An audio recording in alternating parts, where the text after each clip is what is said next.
20 мэд хүргөөцөгчтэй эмсцийн ус мэдээллийн хөтөлбөрийн пүрэв гарагийн дугаар эхлэж байна. Мэдээллийн товчхонд анхаарал хандуулна. Увс 2021 оюуны наадам амжилттай зохион байгуулагдлаа. Ур амьсгалын өөрчлөлтөнд төсвөртэй малчтын амжиргааг дэмжих төслийг хэрэгжүүлэхээр санамж бичигт гарын үсэг зурлаа. Үндсэн хуулийг хэн сайн мэдэх вэ? Асуулт хариултын АХ тэмцээний шийдвэрүүд тодорлоо. Шүлхөвчний тохиолдолд бүртгэгдсэн болон эрсдэл өндөр сумуудад хэсэгжилсэн 20 зэрэг дэглэм тогтоолоо. Эдгээр болон бусад мэдээллийн дэлгэрэнгээд анхаарал хандуулна. Эхний мэдээ Монголын оюун ухааны академийн Увс аймаг дахь салбараас санаачлан зохион байгуулж байгаа Увс 2021 оюуны наадам амжилттай зохион байгуулагдлаа. 2 өдөр үргэлжилсэн энэхүү оюуны наадамд ой тогтоолт түргэн бодолт, рубрикийн шоу, спорт оролт гэсэн 4 ангилалд нийтдээ 8 төрлөөр явагдаж давхарцсан тоогоор 307 тамирчин оролцож байна. Монгол улсад шинэ цагийн боловсролын байгууллага үүсэж өгөгдсөний 100 жилийн ой болон Увс аймгийн насан туршийн боловсрол хүүхдийн хөгжлийн төвийн үйл ажиллагааны төлөвлөгөөнд тусгасны дагуу Увс аймагт анхудаага оюуны спортын аймгийн аварга шалгаруулах тэмцээн зохион байгуулагдаж байна. Өнгөрсөн жил Монголын оюун ухааны академийн 9 дахь салбар болсон манай аймаг жил гарын хугацаанд 210 оюуны спортын тамирчин сурагчдыг ой тогтоолт түргэн бодолтын чиглэлээр сургаж эдгээр өдрүүдэд үйл ажиллагааныхаа үр дүнг үзэж байна. За боловсролын салбар үйсэн хөгжсөний 100 жилийн ойд зориулсан болно.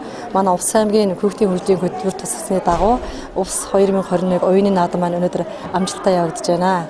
За Увс аймаг Монголын оюун ухааны академийн 9 дахь салбар болж одоо жил гаруйны өмнө үе таалгаа нээсэн байгаа. За энэ хугацаанд нийт 216 тамирчин сурагчдыг одоо ой тогтоол түргэн бодлтын чиглэлээр сургасан. Өнөөдөр анх дугаар оюуны наадамд маань 150 тамирчин одоо 4 төрлөөр өрсөлдөд бэлэн болоод байна. За энэ удаагийн наадамд ой тогтоолтын төрөлд 78 тамирчин, түргэн бодлтын төрөлд 38 тамирчин, спорт төрөлтийн төрөлд 150 тамирчин, урбиг шууны төрөлд 68 тамирчин, нийт давхсан доогоор 307 тамирчин хурд хүч авьяас авхаа цамбагаас хорин уралдаж байна. За Монголын оюун ухааны академийн Увс салбар одоо үндсэндээ 2020 оны 9-р сард нэгдсэн байгаа. Оюун ухааны академийн сургагч багш нар орон нутагт одоо 10 хоног ажиллаж хүүхдүүдийг болон багш нарыг сургасан. Жилийн дараа одоо багш нар маань эргэж ирээд энэ одоо наадмыг өндөр хэмжээнд одоо өөрсдийнхээ санхүүжилтаар Шангилын сангийн хариуцаад зохион байгуулалтын бүх ажлыг хариуцаад ингээд өндөр хэмжээнд зохион байгуулаад хамтраад манай байгууллагатай хамтраад явуулж байна. За Увс аймаг бол Монголын оюун ухааны академийн 9 дахь салбар болж үе таалгаа нээсэн.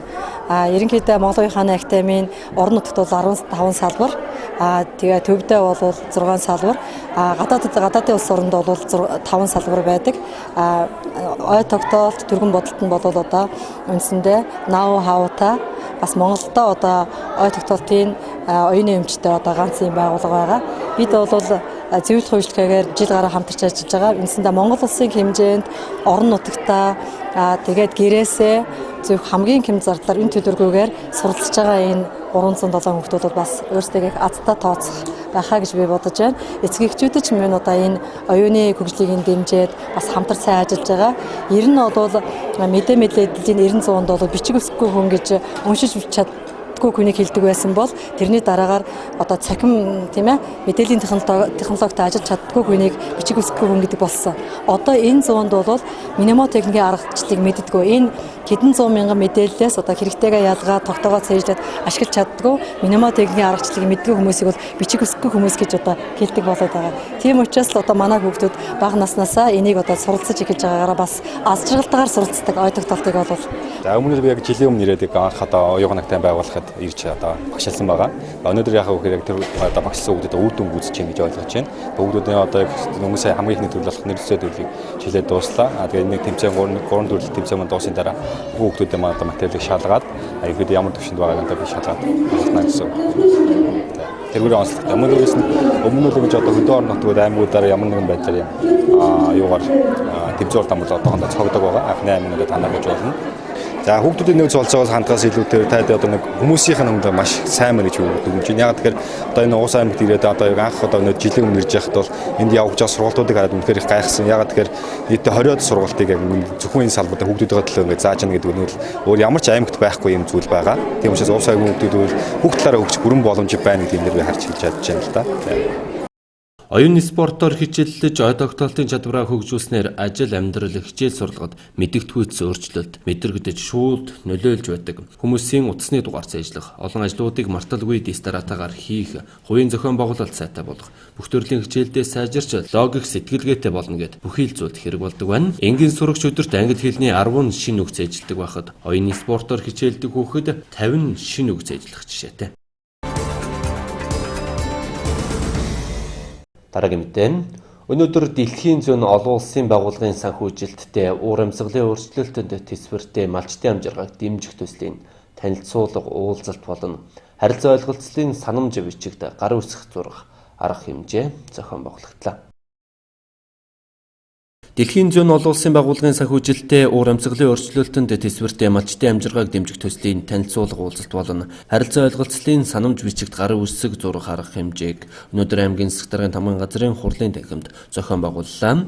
Уулзалтанд аймгийн засаг дарга чимэд болон төсөл хэрэгжүүлэхэд оролцох аймгийн засаг даргын тамгын газрын хамтрагч байгууллагуудын төлөөллүүд, грант бүрдүүлэлт хэрэгжилтийн менежер Волотвек, Дэлхийн зүүн Монгол олон улсын байгууллагын уур амьсгалын өөрчлөлтөнд тэсвэртэй малчтын амжиргааг дэмжих төслийн менежер Амгалан болон Увс аймгийн төслийн ажилтнууд оролцлоо. Энэхүү төслийн гол зорилго нь амжиргааны төвшин доогуур өрхүүдийг малжуулах, өрхийн тариалан болон үйлдвэрлэл эрхлэлтийг дэмжих замаар малчтын амжиргааг дээшлүүлэх, тэдний эрүүл мэнд, хоол, тэжээл, хүнсний аюулгүй байдлыг сайжруулах болон малчтын зүүдийн гамшигыг даван туулах чадварыг бэхжүүлэх, уур амьсгалын өөрчлөлтөнд тэсвэртэй орон нутагт дасан зохицсон үйлдвэрийн малын хэлтүүлэгчээр мал сөргөийг нь сайжруулах, малын тэжээлийн ургамал тариалах, малчтын бүлгүүдийг сургаж чадвархжуулахад орон нутгийн мэрэгжлийн байгууллагуудтай хамтран ажиллах зорилготой юм. За Дэлхийн зүүн Монгол олон улсын байгууллага өнөөдөр Увс аймагт шинэ төслийн үйл ажиллагаагаа эхэлж байна. Тэгээ өнөөдрийн үйл ажиллагаагаар бид бас төслийнхаа мэдээллийг дээрэс нь энэ төслийн хүрээнд юу их талаарх хамтрагч байгууллагуудаа санал солилцсон, гэрээ байгуулсан ийм уулзалт болж байна. За төсөл маань уур амьсгалт өөрчлөлтөнд тэсвэртэй малчтын амжиргаах дэмжих гэдэг ийм нэртэй төсөл байгаа. За төсөл маань 2 жилийн хугацаанд Увс аймагт хэрэгжинэ. За энд зорилтод 4 сумын хүрээнд үйл ажиллагаа явуулахаар байгаа. За төслөөр бол бид нэр малжуулах хөтөлбөрийг бас хийхээр байгаа. За нийтдээ бид нэр мал багтай 100 өрхийг малжуулах хөтөлбөрт хамруулна. За дээрэс нь малчтыг газар тариалан эрхлэх, за хадлан тэжээл бэлтгэх, за энэ чиглэлээр бид нар бас дэмжиж ажиллана. Мөн малын гаралтай түүхийд үнийг боловсруулах, за эцсийн бүтээгдэхүүн болгох чиглэлээр бас үйлдвэрлэгч бүлгүүдийг байгуулах чиглэлээр төслийн хүрээнд бас ингэж дэмжиж бас ажиллахаар байгаа. За мөн аймгийн хамтарч ажиллах байгууллагуудынхаа хүрээнд онцгой байдлын газартай гэхэд зуудын эрсдлийн үнэлгээ хийхдээ энэ чиглэлээр хамтарч ажиллана. За мөн сумдын мал эмнэлгийн салбаруудыг бид нэр бас чадваржуулах, за малчтын яг энэ халдвар төвчнөөс хэрхэн урьдчилан сэргийлэхийн малаа яаж зудаас эрсдэлгүй ингэж авч харахын гэдэг энэ чиглэлээр бас мэдлэгжүүлэх, мэдээлжүүлэх ийм чадваржуулах юм чиглэлээр бас төслийн зүгээс үйл ажиллагаа явуулахаар байгаа. Увс аймгийн хувьд бол байгаль цаг уурын эрсдэс нөхцөл байдаг ийм аймаг байгаа. Тэгэхээр энэ бол бас төслийн гол шалгуур байгаа. За өмнөөс Дэлхийн зүүн Монгол олон улсын байгууллагын хувьд бол Увс аймагтаа бас богино хугацааны төслүүдийг бас өмнө хэрэгжүүлж ирсэн. За энэ өнгөрсөн хугацаанд бол манай Увс аймгийн үе үеийн удирдлагууд бол маш сайн хамтрагч нар байж чадсан. Бид нар маш их үр дүнтэй ажиллаж байсан. Тэгэхээр эдгээр зүйлүүд маань бас энэ Увс аймгийг сонгох бол бас нэг шалтгаан байгаа. За дээрэс нь 4 сум болвол бид нар хамгийн аймгийн төвд хамгийн ойр 4 сумыг орон нутгийн удирдлагуудтай хамтарч ажил сонгосон байгаа. Тэгэхээр мэдээж хэрэг бидний хувьд бол хаана хамгийн хэрэгцээ байна, ямар шаардлага байна. За энэ дээр үндэслэж сумуудыг орон нутгатайгаа ярьж сонгосон байна. За мэдээж бид нар төсөлтөө бол нэлээд их үр дүн хүлээж байгаа. Тэгэхээр хэрэгжиж байгаа 4 сумын хүрээнд бол ямар нэгэн байдлаар өөрчлөлт мэдээж эерэг сайн өөрчлөлтүүд гарсан байгаасаа гэж бид нар хүсэж байгаа. Эмзэг өрхийн 100 өрхтэй дор хаяж ядуурлаас гарсан тодорхой хэмжээнд орлого нь нэмэгдсэн байгаасаа гэж бол бид нар хүсэж байгаа. Тэгээд энэ нэгээр дамжуулаад тухайн 100 өрхөд байдаг хүүхдүүд энэ айлын өрх хүүхдүүд бас гэрэл гээгээтэй аз жаргалтай байгаасаа гэж бидний зүгээс хүсэж байна. Дээрээс нь бас хамтарч байгаа орон нутгийн удирдлагууд, за энэ төсөл хэрэгжүүлж байгаа үйл явцаас ашигшин бүртэж байгаа иргэд маань одоо бас аягүй сан чадвардаж энэ орон нутгийг одоо цааш нь өргөлжлүүлэн төслийг амжилттай авч явах юм одоо боловсон хүчин болж бэлтгэгдээсэй гэж бид хүсэж байгаа. Ур амьсгалын өршлөлтөнд төсвөртэй малчдын амжиргааг дэмжих төсөл Увс аймгийн өмнө говь Тариалан Түргэн Сагил сумуудад 2021 оны 10 дугаар сарын 1-ээс 2023 оны 9 дугаар сарын 30-ны хүртэлх хугацаанд хэрэгжих юм. Төсөл хэрэгжих явцад орон нутгийн мэргэжлийн байгууллагуудтай хамтарч ажиллах юм.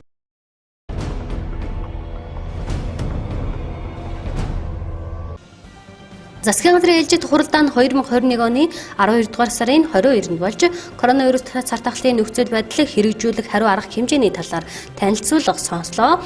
Монгол Улсын ерөнхий сайд Оюун Эрдэнэ сар шинийн баяраар төрийн золголт хийхгүй гэдгийг онцолж нийтээр тэмдэглэхгүй цомхон буюу гэр бүлийн хүрээнд тэмдэглэхийг уриаллаа. Мөн гадаадаас ирж буй иргэдийг 3 хоног тусгаарлах арга хэмжээ авч ажиллахыг Монгол Улсын шадар сайд Улсын онцгой комиссийн дарга Амар сайханд үүрэг болгон олон улсад коронавирус талбарыг үүсгэгч вирусын альфа, бета, гамма, дельта, омикрон зэрэг хоруу чанар өндөртэй шинэ омгийн вирусууд бүртгэгдснээс дельта хөлбараас хэд дахин хурдан тархах чадвартай омикрон хөлбөр дэлхийн улс орнуудад хурдтай тархаж байна. Омикрон хөлбөр 96 улс орнд илэрсэн бөгөөд хамгийн олон тохиолдолд нь Их Британи, Дани, Өмнөд Африк, Норвеги зэрэг улсад бүртгэгдээд байна. Эдгээр улсад өдөрт 1500-аас 10,000 тохиолдол шинээр бүртгэгдэж байна. Омикрон хөлбөр манай улсад орж ирэх тархах өндөр эрсдэл байгаа юм.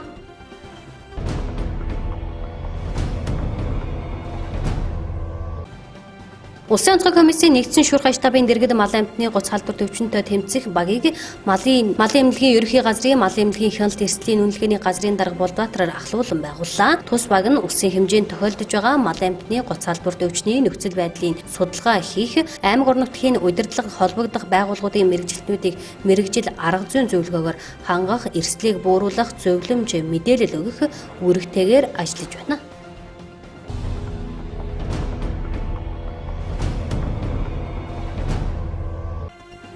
Ардсан намын гишүүн Ардсан хувьсгалын анхт гишээнийг Батүлийг шүүхээс гин буруутад тооцож 4 жилийн хорхиалаар шийтгсэнийг намын гишүүд эсэргүүцэж 2021 оны 12 дугаар сарын 22-ноос нээлттэй микрофон ажиллуулж 50 цуглаан хийж эхлэв.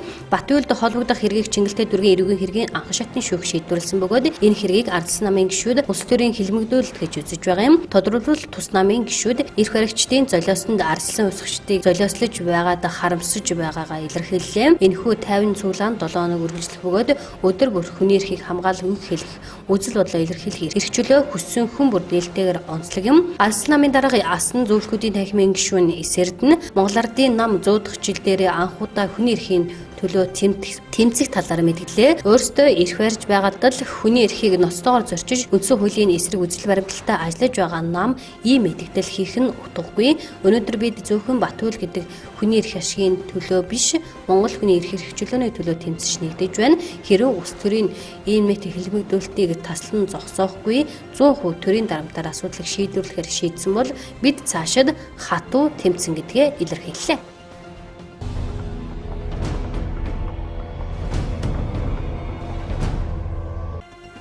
Улсын хэмжээнд халдвар төвчний шалтгаанд нас баралтын 1-р сүрээ өвчин бичигдсээр байна. Тодорхойлбол жилд сүрээгийн 3500 орчим шин тохиолдол бүртгэгддэг.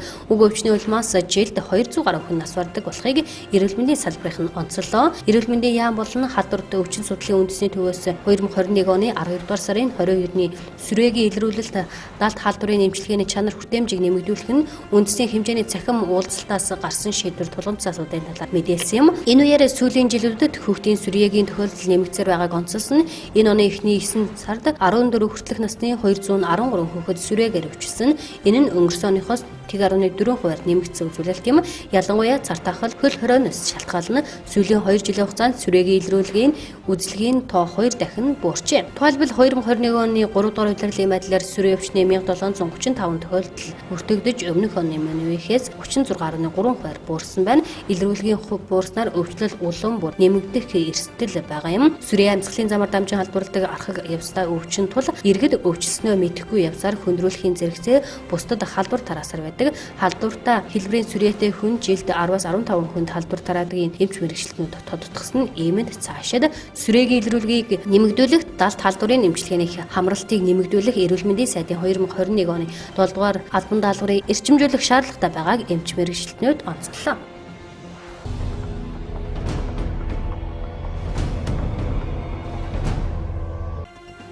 Гуалтай аймгийн Халиун сумын Чацран багийн Яргат гэдэг газар аймгийн төвөөс 100 урд зөвхт 100 км, сумын төвөөс 100 урд зөвхт 46 км-т өнөөгөө газар хөдөлсөн байна. Их сурвалжийн мэдээлснээр өнөөгөө 5 цаг 17 минутанд 5.1 магнитудын хүчтэй газар хөдөлсөн байна. Газар хөдлөлтийн тухай мэдээллийг 5 цаг 24 минутанд Шинжлэх ухааны академийн геофизикийн хүрээлэнгээс ирүүлсэн. Тус аймгийн онцгой байдлын газраас дамжуулсан тус сумын засаг даргаас тодорхойлоход иргэдэд чичирхийлэл мэдрэгдсэн бөгөөд учир хохирлгүй тухай мэдээлсэн байна.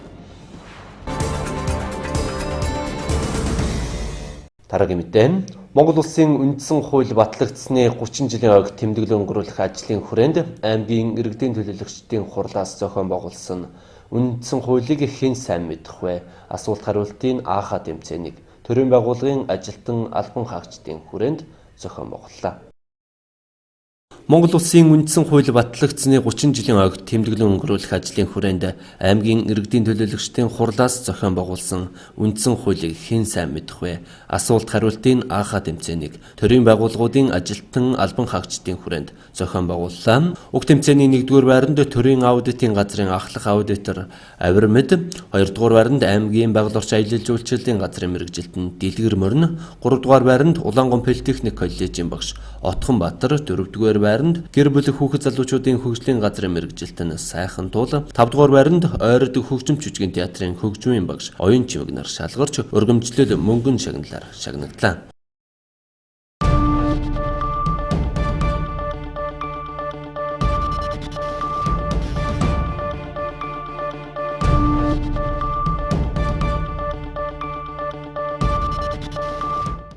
ABC News мэдээллийн хөтөлбөр тодруулга булангаар үргэлжилж байна.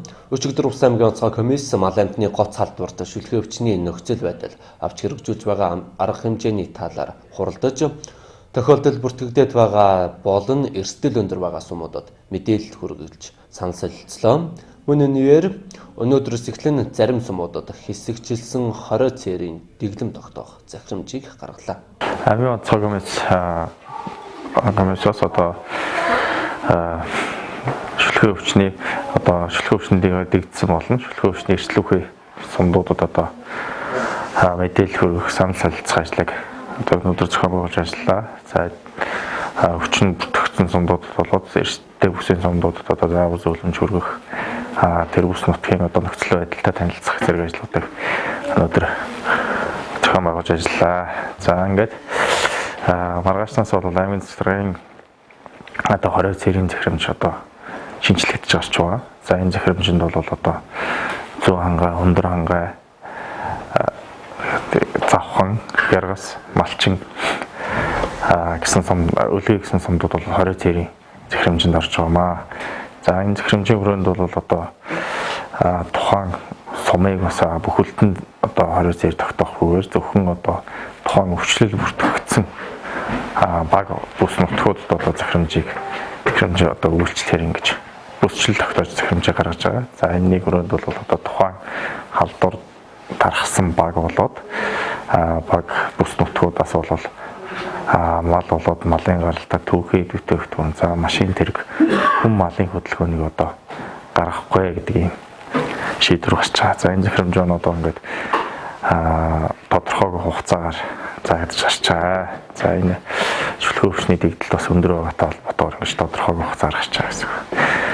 За одоогийн байдлаар бол зүүн хангай сумын 4 баг, өндөр хангай сумын 3 баг, за Яргас сумын 1, Завхан сумын 2 баг, за Цагаан Айрхан сумын 2 баг ингээд 2 баг дээр халдвар бүртгэгдээд тухайн халдварын бүрийг тогтоосон үндсэн дээр тухайн багийн бус нутгийн бус нутагт 20 цэрийн арга хэмжээг хэрэгжүүлээд ингээд явж байгаа.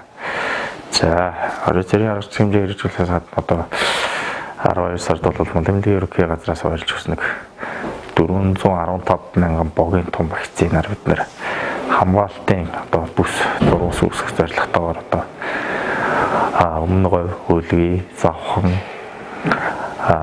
хяргас, цагаан хайрхан, өндөр хангай, баруун турун гэсэн сумдуудад одоо вакцинжуулалтын ажлыг зохион байгуулах, вакцинжуулалтын ажил ерөнхийдөө одоо дуусах шат руу орж байна. За ингээд араас мөн халдвар тархсан газруудад бол хариуцлага халдвар гүйтгэлийн ажил одоо хийгдэж байгаа. Тухайн малчны хот бөөр бууцанд одоо голомтон дотор ажиллаж байгаа малынгийн нэг жимчнэр маань хариуцлага халдвар гүйтгэлийн ажлууд ингээд шатаар одоо зохион байгуулалт ажиллаж байгаа. За эдгээр сумд одоо голомт төртгөгдсөн одоо сум багийн зааг дээр бол сумаас болоод ангаас одоо хариуцлага халдвар гүйтгэл хяналтын постууд одоо байнга ажиллаж байгаа. За ингээд 20 цэр тогтсон байна гэдэг нь өнөөдөр ингээд 20 цэрийнхаа дэглэмийг одоо малчид яар дэрэгд маань одоо зөвшчөөд одоо ингээд хөдөлгөөн хийгээд халдварыг тарах хэрэгсэл бас зарим газруудад нэлээдүү гарч байна. За энэтэй холбоотойгоор одоо ингээд аймгийн засаг даргын захирамжийг одоо зөрчсөн гэдэг үндслээр тухайн иргэд маань бас торгуулийн арга хэмжээ, хуулийн арга хэмжээ ахуулахын эрсдэлтэй учраас малчид иргэд маань нэгд одоо халдварыг тарааж бус нутгийг одоо халдвар төртүүлэхгүй байх. Хоёрд одоо өөртөө одоо хуулийн одоо хариуцлага хүлээхгүй одоо хуулийн хариуцлага хүлээх өөртөө ийм эрсдэл үүсэхгүй байх үүднээс малчин дэргэд маань одоо ингээд голомтын бүсээс одоо шаардлагагүй тохиолдолд одоо хөдөлгөөн хийхгүй байх одоо ингээд ажлуудыг малчин дэргэд маань өөрсдийнхөө ухамсараар бас ингээд зохион байгуулж ажиллах шаардлагатай байна. За мөн шаардлагатай тохиолдолд одоо хүн эмнэлгийн үйлчлэгээ авах тохиолдолд одоо зөвхөн хариуцлага халдвар гүйтгэл хийсний үндсэн дээр тухайн голомтоос одоо ард иргэдийг гаргана гэдэг энэ журам зааврын дагуу одоо гаргах ажлыг зохион байгуулна. Тухайн сумор нутгийнх нь онцгой комиссийн одоо энэ ажлыг зохион байгуулж ажиллах байгаа. За улсын чанартай төв зам дагуу одоо халдварын голомтууд нэлийн нэмэгдэж байгаа учраас төв зам дагуух одоо хариуцлага халдвар гүйтгэлийн зэгийг одоо хоёр зэгт гаргахаар одоогоор төлөвлөн ажиллаж байна. Нэг нь бол хар тэрэмсийн одоо постн дээр гэж ярьж байгаа хар тэрэмсийн постн дээр хариуцлага халдвар гүйтгэл хийгдэж байгаа. За хариуцлага халдвар гүйтгэл бол манай зоржуулагч аппаратаар хийгдэж байгаа. За нөгөөх нь бол Улаангон сумын хортлын одоо гашууны гол дээр одоо хариуцлага халдвар гүйтгэл хяналтын пост ингэж байхаар төлөвлөн одоогоор бол бэлтгэл ажлуудыг хангаад явж байна.